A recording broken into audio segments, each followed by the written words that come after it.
Садыр Жапаров жылуулук электр борборуна келди. Президент Садыр Жапаров Бишкектеги жылуулук электр борборунун калыбына келтирүү иштерин жүрүшү менен жеринен таанышууда. Бул тууралуу өлкө башчысынын маалымат кызматы билдирди. Ал тийиштүү кызматтарга тапшырма берген айтылат. Министрлер кабинетинин төрагасы Акылбек Жапаров Алматыдагы иш сапарын токтотуп, жылуулук электр борборуна жыйын өткөрүп жатканы кабарланды. Белгилей кетсек, жылуулук электр борборунда 2 февралда саат 03:00 чамасында авария болду. Анда 5 кызматкер жабыркап, 3-үнүн абалы оор. Бишкекте ысык сууга чектөө киргизилди. Мектептер онлайн окууга которулуп, бала бакчалар жабылды. Энергетика министрлиги маалыматында учурда жылуулук электр борборунда 2 гана от казан иштеп жатат. Бир нече кичи райондордо жылуулук жок.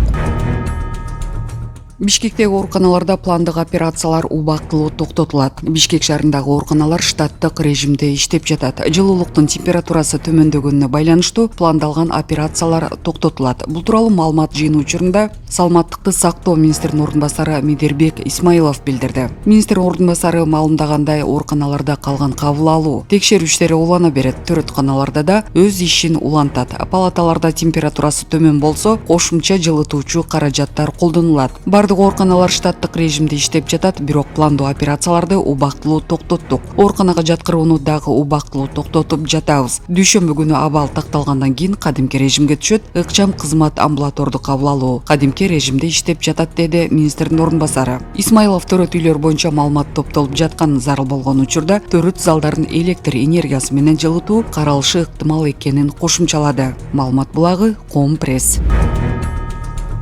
Мишустин: биз Кыргызстанга авариянын кесепеттерин жоюуга жардам берүүгө даярбыз. Россиянын өкмөт башчысы Михаил Мишустин жыл сайын өтүүчү Digital Almaty 2024 сценарий форумунда өзгөртүү. Өздөрү тараптан Кыргызстанга Бишкек жылуулук борборундагы жарылуунун кесепеттерин жоюуга жардам берүүгө даяр экенин билдирди. Мен көйгөй жакын арада чечилет деп ишенем. Биз Кыргызстанга авариянын кесепеттерин жоюуга жардам берүүгө даярбыз. Менин оюмча, Евразия экономикалык биримдигинин бардык мүчөлөрү жардам берүүгө даяр, деди ал. Белгилей кетсек, кырсыкка байланыштуу буга Кыргыз Республикасы министрлер кабинетинин төрагасы Акылбек Жапаров жана энергетика министри Таалайбек Ибраев чет өлкөдөгү иш сапарын үзгүлтүккө учуратып, Бишкекке кайтып келишкен.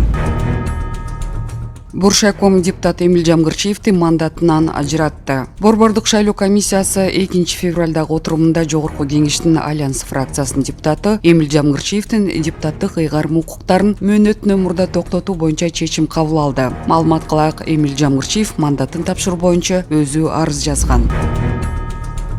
Жогорку кеңешке жаңы депутат келди. Бүгүн 2 февралда борбордук шайлоо комиссиясы Айсулуу Мамашеваны Альянс партиясынан Жогорку кеңештин депутаты кылып каттады. Ага Фархат Исмаиловдун ваканттык мандаты берилгени белгилүү болду. Депутатка тиешелүү документтер күбөлүк жана депутаттык төш белги да берилди. Айсулуу Мамашева Жогорку кеңештин 6-чакырылышында Атамекен партиясынан депутат болгон. Маалымат булагы Акипресс.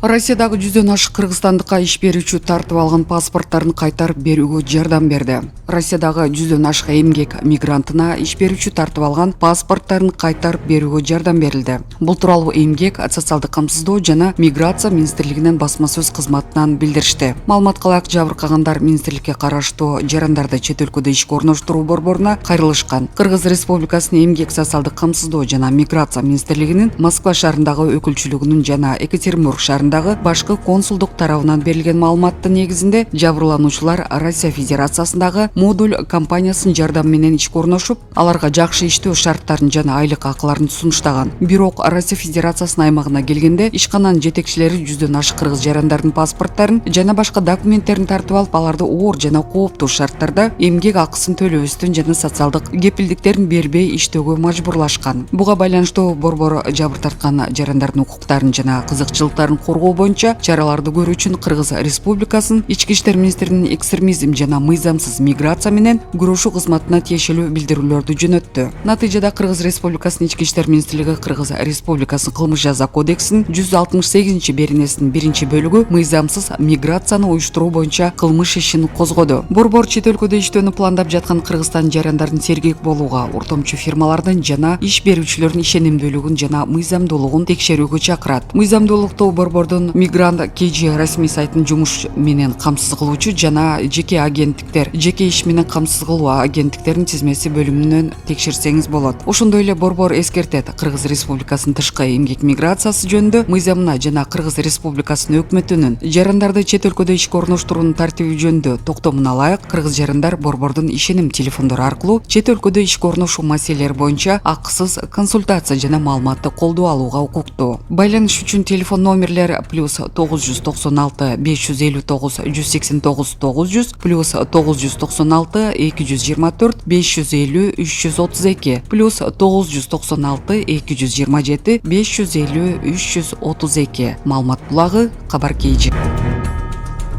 Бир адам каза болуп, дагы бири ооруканада Казакстанда кыргызстандык жүк ташуучу унаалар жол кырсыгына кабылды. Казакстандын Караганда-Балхаш трассасында Кыргыз номурда кылган 2 жүк ташуучу унаанын катышуусунда жол кырсыгы катталды. Бул тууралуу Кыргызстандын Тышкы иштер министрлиги билдирет. Маалымдалгандай, кырсык кечээ 1-февралда болгон. Кыргызстандын Казакстандагы элчилиги жергиликтүү бийлик менен болгон окуянын чоо жайын тактап жатат деп айтылат билдирүүдө. Кошумчалагандай, кырсыктын кесепетинен бир кыргыз жараны каза болсо, дагы бири ооруканага жаткырылган. Элчилик окуянын чоо жайын тактоо жана зарыл болгон учурда жабыркаган Кыргызстан жарандарына зарыл жардам көрсөтүү иштери улантат деп белгиленет маалыматта.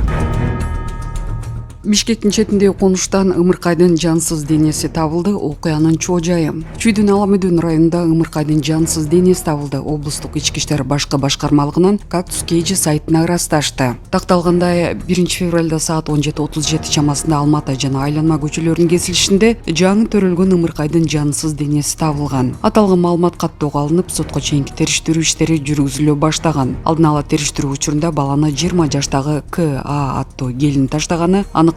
Ал Бишкек шаарындагы үйлөрдүн биринде 7 айлык эркек баланы жансыз абалда төрөгөн. Эмне кыларын билбей, курбулардын кеңеши менен баланын жансыз денесин күрөң кутучага салып, Энисай жаңы конуштун аймагындагы талаага таштаганын билдирген. Азыркы учурда тийиштүү соттук укуктук экспертизалар дайындалып, сотко чейинки териштирүү иштери уланууда. Маалымат булагы, Кактус KG.